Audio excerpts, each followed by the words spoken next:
Welcome to our channel TPN Telugu Prabha. నేను మీ journalist Yagnamurthy.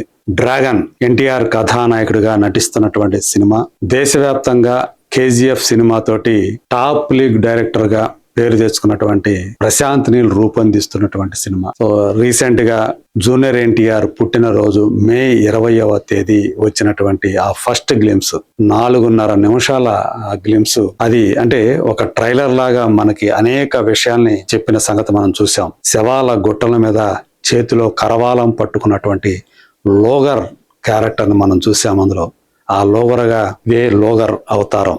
So తను కనిపించినటువంటి ఎన్టీఆర్ కనిపించినటువంటి ఆ తీరు, సో ఆ మనిషిలో కనిపించినటువంటి ఆ క్రూరత్వం అది చూసి సో ఏంటి ఎన్టీఆర్ ఈ సినిమాలో హీరోనా విలనా అనేటువంటి సందిగ్ధంలో పడిపోయారు. సో నిజంగా ఇది ఒక విలన్ రోలే అని చెప్పేసి ప్రశాంత్ నీల్ కూడా చెప్తూ ఉన్నాడు. ఒక నెగిటివ్ క్యారెక్టర్ లాగా ఆ లోగర్ కనిపిస్తుంది అని చెప్పి.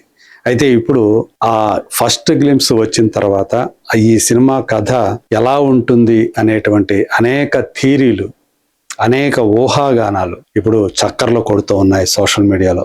అందులో అత్యంత ఆసక్తికరమైనటువంటి ఊహాగానం ఒకటి ఇప్పుడు వైరల్ అవుతా ఉంది. అదేంటంటే ఈ సినిమా ఇంటర్వెల్ బ్లాక్ ఏదైతే ఉందో అది ఒక మైండ్ బ్లోయింగ్ ట్విస్ట్ ఉంటుంది.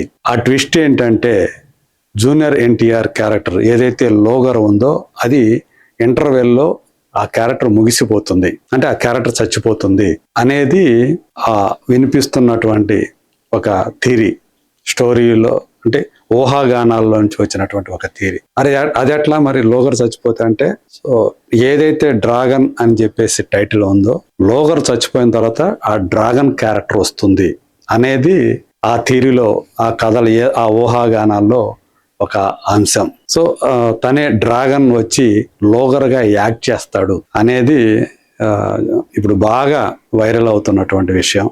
మరి నిజంగా ఇది గనక నిజమైతే వేరే లెవెల్లో ఈ సినిమా అంటే బాక్స్ ఆఫీస్ దగ్గర ఎవరూ ఊహించిన రీతిలో బ్లాక్ బస్టర్ హిట్ అవుతుంది ఇదే గనక నిజమైతే అని చెప్పి దానికి తమ అభిప్రాయాన్ని కూడా జోడిస్తున్నారు అభిమానులు. మనకు తెలుసు ప్రశాంత్ నీల్ తను ఎలా అయితే కేజీఎఫ్ 2, సలార్, అంతకుముందు ఉగ్రం సినిమా చూసిన వాళ్ళకే తెలుస్తుంది.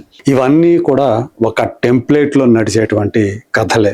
మొదట ఒక మామూలు యువకుడిలాగా కనిపించేటువంటి, ఒక కామన్ యువకుడిలాగా అందరిలాగా కనిపించేటువంటి హీరో ఆ తర్వాత ఎవరు కూడా టచ్ చేయలేని స్థాయిలో ఒక వీరుడుగా, ఒక శక్తిగా అతను మారిపోతాడు, ఒక వ్యవస్థగా తయారవుతాడు. ఇది మనం ఈ సినిమాలన్నింటిలో కూడా మనం చూసాం. సేమ్ అదే టెంప్లెట్ లో ఇక్కడ డ్రాగన్ సినిమాని రూపొందిస్తున్నాడు అని మొదట్లో చాలా మంది అనుకున్నారు, ఫస్ట్ గ్లిమ్స్ రానంత వరకు. కానీ ఫస్ట్ గ్లిమ్స్ వచ్చిన తర్వాత ఇది ఎప్పుడో 1960s సంబంధించినటువంటి కథ. అంటే పోస్ట్ ఇండిపెండెన్స్ తర్వాత ఆ ఓపియం అనేది ఏదైతే ఉందో, ఓపియం పంట అంటే నల్ల మందు అని చెప్పి మనం తెలుగులో చెప్పుకుంటాం.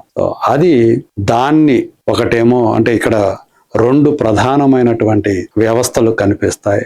ఒకటేమో ఆఫ్ఘన్ ట్రేడింగ్ కంపెనీ అనేది, అంటే ఈ ఓపియంను బేస్ చేసుకొని వ్యాపారం చేసే ఈ నార్కోటిక్స్ వ్యాపారం చేసేటువంటి కంపెనీలు. ఇంకొకటి గోల్డెన్ ట్రేడింగ్ కంపెనీ. ఈ 2 కంపెనీల మధ్య యుద్ధమే ఈ సినిమా డ్రాగన్ సినిమా అని చెప్పేసి మనకి ఆ ఫస్ట్ గ్లిమ్స్ ద్వారా ప్రశాంత్ నీల్ తెలియజేశాడు. ఇక్కడ లోగర్ క్యారెక్టర్ వచ్చి ఏదైతే అశుతోష్ రాణా క్యారెక్టర్ చేసిందో ఈ ఆఫ్ఘన్ ట్రేడ్ కంపెనీకి బాస్, ఆ బాస్ కి అత్యంత నమ్మకస్తుడు. ఒక రకంగా చెప్పాలంటే అతని దళపతి లోగర్ అని చెప్పేసి చెప్పుకోవాలి. ఎవరైనా సరే వాళ్ళకి అడ్డం వస్తే వాళ్ళని తుదముట్టించేటువంటి ఒక అసాసిన్, అంటే నిరంకుశంగా నిర్దాక్షిణ్యంగా వాళ్ళందరినీ కూడా హతమార్చేటువంటి ఒక అత్యంత కిరాతకుడుగా మనకు లోగర్ కనిపిస్తాడు.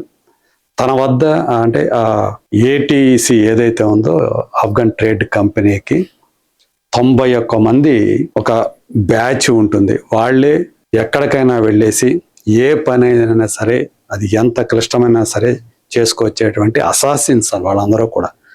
వాళ్ళందరికీ బాస్, వాళ్ళందరికీ చీఫ్ లోగర్. సో అలాంటి క్యారెక్టర్ని జూనియర్ ఎన్టీఆర్ పోషిస్తున్నాడు.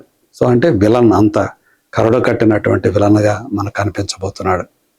అందులో Anil Kapoor Indian narcotics bureau చీఫ్గా ఆయన రఘువీర్ రాథోడ్ అనేటువంటి క్యారెక్టర్లో ఆయన కనిపించబోతున్నాడు. మరి వీళ్ళిద్దరి మధ్య యుద్ధం ఎలా సాగుతుంది? ఈ థియరీ ఏదైతే ఉందో, ఇంటర్వెల్లో లోగర్ చనిపోతే ఆ ప్లేస్లోకి ఈ రఘువీర్ రాథోడ్ డ్రాగన్ క్యారెక్టర్ను ప్రవేశపెడతాడా అనేది ఇప్పుడు ఒక ఆసక్తికరమైనటువంటి ఊహాగానం. సో అలా ఆఫ్ఘన్ ట్రేడ్ కంపెనీని ఈ డ్రాగన్ క్యారెక్టర్ ద్వారా దాన్ని నాశనం చేస్తాడా ఈ నార్కోటిక్స్ బ్యూరో చీఫ్ అనేది ఇప్పుడు నిజంగానే ఈ గనక ఈ ఊహాగానం చూస్తూ ఉంటే చాలా ఇంట్రెస్టింగ్గా అనిపిస్తూ ఉంది. జూనియర్ ఎన్టీఆర్ గనక ఇదే ఒక లోగర్గా అలాగే డ్రాగన్గా ద్విపాత్రాభినయం చేయటం అనేది ఖాయమైతే అది వేరే లెవెల్లో ఉంటుంది సినిమా అనేది ఒక రకంగా ఒకరు చెప్తూ ఉంటే, ఇంకొక థియరీ కూడా పాపులర్ అవుతా ఉంది. 2 షేడ్లో ఉన్నటువంటి క్యారెక్టర్ ఏదైతే ధురంధర్లో 2 షేడ్లో ఉన్నటువంటి క్యారెక్టర్లో మనకి రణవీర్ సింగ్ కనిపించాడో, అలాగే ఈ సినిమాలో కూడా జూనియర్ ఎన్టీఆర్ 2 షేడ్లో ఉన్నటువంటి క్యారెక్టర్లో కనిపిస్తాడు. ఒక షేడ్ లోగర్ అయితే ఇంకొక షేడు డ్రాగన్. అంటే ఒకటే క్యారెక్టర్ ఒకటే, కానీ 2 పార్శ్వాలు ఉన్నటువంటి క్యారెక్టర్ అని చెప్పేసి అది ఇంకొక థియరీ ఒకటి, స్టోరీ థియరీ ఒకటి, అది కూడా పాపులర్ అవుతా ఉంది. సో ఏది ఏమైనప్పటికీ కూడా, అంటే ఎన్ని ఊహాగానాలైనా సరే మనం చేసుకోవచ్చు. ఆ వచ్చినటువంటి ఆ ఫస్ట్ గ్లిమ్స్ మనకు తెలియజేసింది ఏదైతే ఉందో అది. సో ఇలాంటి ఊహాగానాలు వస్తాయి కాబట్టే అలా ఆ ఫస్ట్ గ్లిమ్స్ని ఎవరి ఊహలకి వాళ్ళకి మీరు ఎంతైనా ఊహించుకోండి అని చెప్పి ప్రశాంత్ నీల్ అలాంటి గ్లిమ్స్ని మన ముందుకి వదిలాడు. సో చాలామంది యాక్టర్లు ఇందులో నటిస్తూ ఉన్నారు. రుక్మిణి వసంత్ హీరోయిన్, ఆమె ఒక కథ చెప్తున్నట్టుగా మనకి ఆ గ్లిమ్స్లో చూపించాడు. ఒక డెమన్ పుట్టాడు అని చెప్పి ఆమె దేవుడు 6 రోజుల పాటు వరుసగా ప్రాణకోటిని పుట్టించి 7వ రోజు రెస్ట్ తీసుకుంటున్నప్పుడు ఈ డెమన్ పుట్టాడు అని చెప్పేసి, సో ఆ డెమనే లోగర్గా మనకి పరిచయం చేశాడు ప్రశాంత్ నీల్. మరి అలాంటి కిరాతకుడు కథ, ఆ కిరాతకుడి పాత్రలో జూనియర్ ఎన్టీఆర్ చేస్తే ఎలా ఉంటుంది? సో నిజంగానే ఆయన ట్రాన్స్ఫర్మేషన్ ఏదైతే ఉందో చూస్తే చాలా మంది ఏంటి ఎలా మారిపోయాడు జూనియర్ ఎన్టీఆర్, ఇలా కాదు కదా ఉండాల్సింది. ఎందుకంటే ఆ ఫేస్ అంతా కూడా ఇక్కడ మనం చూస్తే ఇలా ఇదంతా కూడా ఒక వేరేగా ఆ ట్రాన్స్ఫర్మేషన్ జరిగిపోయింది. అంటే తను కూడా ప్రశాంత్ నీల్ కూడా చెప్పాడు, నేను కూడా ఏంది ఇలా మారిపోయాడు జూనియర్ ఎన్టీఆర్, ఈ ట్రాన్స్ఫర్మేషన్ ఏంటి అని నేను కూడా ఆశ్చర్యపోయాను. మొదట్లో అయితే కొంత అతనిలో ఆ కళ గ్లో అనేది తగ్గిందేమో అని చెప్పేసి అనిపించింది. కానీ వన్స్ కెమెరా ముందుకు వెళ్ళిన తర్వాత, తను పర్ఫామ్ చేస్తున్నటువంటి విధానం చూసిన తర్వాత ఇంకా అవన్నీ అనుమానాలన్నీ కూడా పటాపంచలైపోయాయి అని చెప్పేసి తను చెప్పాడు. సో దాన్ని బట్టి మరి ఈ లోగర్ డ్రాగన్ ఇవి 2 క్యారెక్టర్లా లేకపోతే 2 కలిసి ఒకటే క్యారెక్టరా, ఇవన్నీ కూడా మనం సినిమాలో చూస్తాం.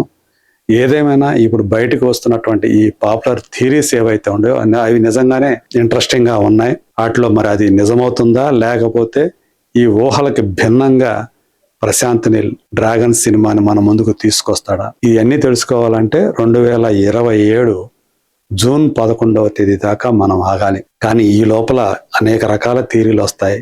అలాగే ఇప్పుడు ఏదైతే ఫస్ట్ గ్లిమ్స్ వచ్చిందో దాని తర్వాత వచ్చేటువంటి ఈ సినిమా సంబంధించినటువంటి అప్డేట్లు ఎలా ఉంటాయి ఏంటి, సో మనకు అందుతున్నటువంటి సమాచారం ఎలా ఉంటుంది ఏంటి, వీటన్నిటి గురించి కూడా మనం మాట్లాడుకుందాం. అంతవరకు let us wait and see.